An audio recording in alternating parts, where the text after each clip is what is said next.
Assalamualaikum warahmatullahi wabarakatuh. Nama saya Aditya Saiman akan bawakan materi tentang potret masyarakat Jawa Tengah bagian selatan Banyumas pra-Islam. Yang pertama, kehidupan sosial politik. Pembahasan mengenai Banyumas sebelum Islam tidak bisa dipisahkan dari sejarah dua kerajaan besar yang menguasai bumi Jawa, yaitu Kerajaan Majapahit dan Pajajaran. Alur Majapahit yang kemudian membentuk Banyumas bisa ditelusuri pada ditemukan pada sejarah berdirinya Kadipaten Pasir Luhur. Dalam Babad Wirasaba diceritakan mengenai asal-usul Jaka Katuwul dan Raden Paguwon yang saat itu menjadi Adipati I di Kadipaten Wirasaba I. Kadipaten Wirasaba I di bawah pimpinan Adipati Wirahadiya adalah kadipaten yang tentram dan makmur. Bahkan pada saat kepemimpinan Adipati Anom Wirautama, wilayah Kadipaten Wirasaba mencapai Gunung Sindoro Sumbing. Sementara dalam Babad Pasir Luhur Napaklitas, Banyumas bisa dilacak pada zaman Kerajaan Pakuan Parahyangan di Jawa Barat bagian timur, tepat pada masa kepemimpinan Sri Prabu Langgawesi Dewaniska dan putranya Sri Prabu Ninggawastu Raja Purana Jaya Dewata. Pandar Maulan memperkirakan bahwa nama kerajaan Galuh Purba adalah Galuh Sindawula dan beribu kota di daerah Medang ini. Berdasarkan Babad Pustaka Raja-Raja I di Nusantara, terdapat 3 wangsa yang berkembang pada abad 5 dan 6, yaitu Wangsa Kalingga dan Wangsa Sanjaya dan Wangsa Syailendra. Kerajaan Tarumanegara berkuasa di Jawa bagian barat dan beribu kota di Sundapura. Namun demikian pengaruhnya secara sosial politis cukup luas, yaitu meliputi daerah Tegal, Banyumas, dan Bagelan. Salah satu penyebab kepindahan Galuh Purba ke Garut Kawali adalah semakin kuatnya kekuasaan dinasti Syailendra kala itu. Akibatnya beberapa raja yang memimpin Galuh Kawali adalah keturunan kerajaan Kalingga. Hal ini bertampak pada adanya perubahan sosial budaya di kalangan masyarakat Galuh Kawali seiring dengan semakai melemahnya kekuasaan kerajaan Tarumanegara pada tahun 669 Masehi. Kerajaan Galuh Kawali justru semakin menuju eksistensi dan kekuatannya. Puncak Raja Wurai Kadayun melakukan pemberontakan dan berhasil merebut kekuasaan dari kerajaan Tarumanegara. Kalah dengan kerajaan Galuh Kawali membuat kerajaan Tarumanegara memindahkan pusat kekuasaannya ke daerah Sundapura dan mencoba membangun kembali kekuatannya di sana. Wilayah kekuasaan Galuh meliputi antara Sungai Citarum dan Sungai Cipamali. Di sebelah barat Gunung Slamet. Adapun sebelah selatan Gunung Slamet tetap menjadi kekuasaan kerajaan Kalingga. Dari sosok Prabu Sanjaya ini kemudian lahir Wangsa Wanjaya yang secara terus-menerus memerintahkan kerajaan Kalingga Utara Mataram. Ibu kota pertama kerajaan ini adalah Medan Kemulan. Pada tahun 770-an, kemudian dinasti Sanjaya runtuh oleh dinasti Syailendra yang beragama Buddha. Kepemimpinan Rakai Penangkaran atas Kalingga menjadi titik awal perhatian kekuasaan dari dinasti Sanjaya ke dinasti Syailendra atas Madang Kalingga. Bahkan hegemoni kekuasaan dinasti Syailendra ini mencakup hampir seluruh wilayah Jawa hingga kerajaan Sriwijaya di Sumatera.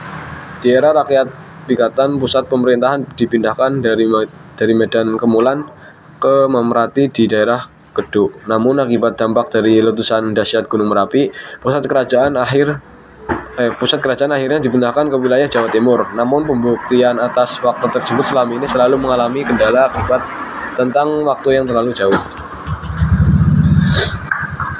Di kalangan masyarakat Banyumas dikenal Adikum, Adoh, Patau Cedak, Ratu Cedak, Watu. Ini adalah gambaran konkret kondisi Banyumas yang berada pada wilayah periferi dari pusat pemerintahan, tetapi mereka sangat dimanjakan oleh alamnya yang subur.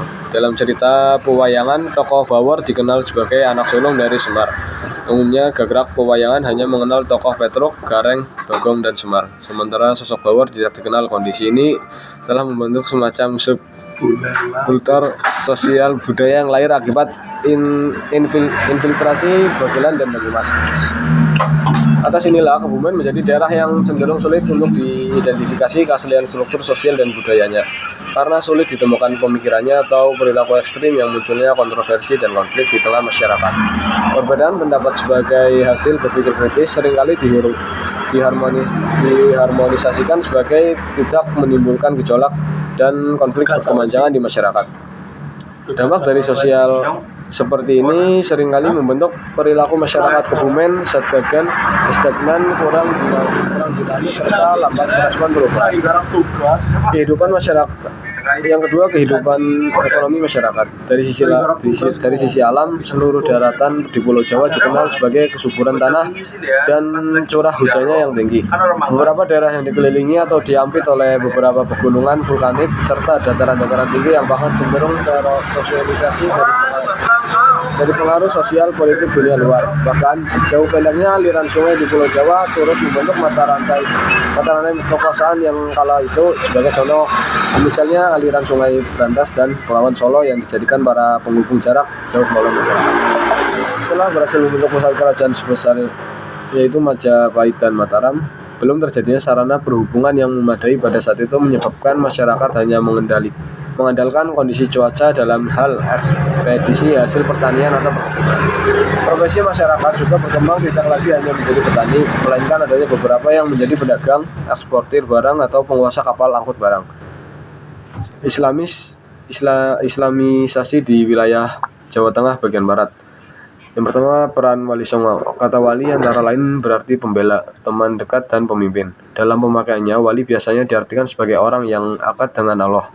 Sedangkan kata Songo berarti 9. Jika ada seorang Wali Songo meninggal dunia atau kembali ke negeri seberang, maka akan digantikan anggota baru. Menurut penemuan Ki Haji Bisyari Mustafa, sebagaimana diuraikan oleh Saifuddin Zuhri, jumlah para wali itu tidak hanya 9, tetapi lebih dari itu. Oleh karena mereka memegang jabatan pemerintahan, mereka diberi gelar sunan, kependekan dari susuhunan atau sinuhun. Artinya orang yang dijunjung tinggi, bahkan kadang-kadang disertai dengan sebutan kanjeng, kependekan dari Kang Jumeneng, pangeran atau sebutan lain yang bisa dipakai oleh para raja atau penguasa pemerintahan di daerah Jawa. Sangat sulit untuk melepaskan dimensi mistos dari diskusi mengenai keberadaan Wali Songo dan perannya dalam penyebaran Islam di Nusantara. Bahkan tidak jarang opini-opini yang muncul tidak dipertanggungjawabkan secara akademik, sehingga munculkan perdebatan di kalangan masyarakat. Kisah tentang Syekh Siti Jenar dan kematiannya juga bisa dijadikan contoh bagaimana sejarah Wali Songo dan penyebaran Islam di Indonesia syarat dengan beragam perspektif.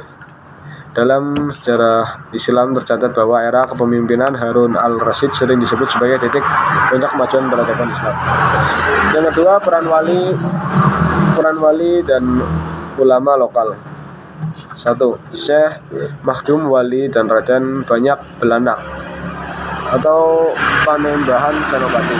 Dalam sejarah Islam di daerah Jawa, Demak dikenal dengan pusat kegiatan para wali dan menyebarkan agama Islam. Sultan Alam Akbar dibantu oleh para wali untuk berhasil mengislamkan tidak hanya tanah Jawa, melainkan beberapa wilayah di luar Jawa seperti Maluku, Kalimantan, Patih, dan Pangeran tersebut menghasilkan dua opsi untuk mengislamkan posisi luhur, yaitu opsi damai dan opsi penaklukan secara militer. Dalam damai menjadi yang pertama akan dilakukan dengan menawarkan kepada Adipati Pasir Luhur agar masuk agama Islam. Opsi penaklukan secara militer merupakan opsi selanjutan jika tawaran secara baik-baik untuk menerima ajaran Islam ditolak oleh Adipati. Untuk menjalankan misi islamisasi tersebut, Patih Hedin, Patih Husain, dan Pangeran Mahdum berangkat menuju Kadipaten Pasiluhur dengan diiringi pasukan tempur seperti orang yang hendak menuju medan perang. Namun, jika reaksi sang adipati sebaliknya, namun menolak untuk Islam, maka akan dilakukan penyerangan terhadap Kadipaten Pasir Luhur oleh tentara Demak. Dikisahkan bahwa Adipati bermimpin tentang adanya orang-orang yang akan menyebarkan agama baru, menggantikan ajaran Buddha yang selama ini mereka yakini. Penyebaran pada saat Adipati sedang terlibat dalam diskusi serius, datanglah Patih Hedin dan Patih Husain membawa surat dari Sultan Demak. Ketika membaca surat tersebut, Adipati kaget melihat isinya yang sama persis dengan tema rapatnya bersapa Patih dan para penggawa Pasir Luhur. Mungkin materi tentang munculnya Islam di Banyumas yang dapat saya sampaikan. Wassalamualaikum warahmatullahi wabarakatuh. Waalaikumsalam.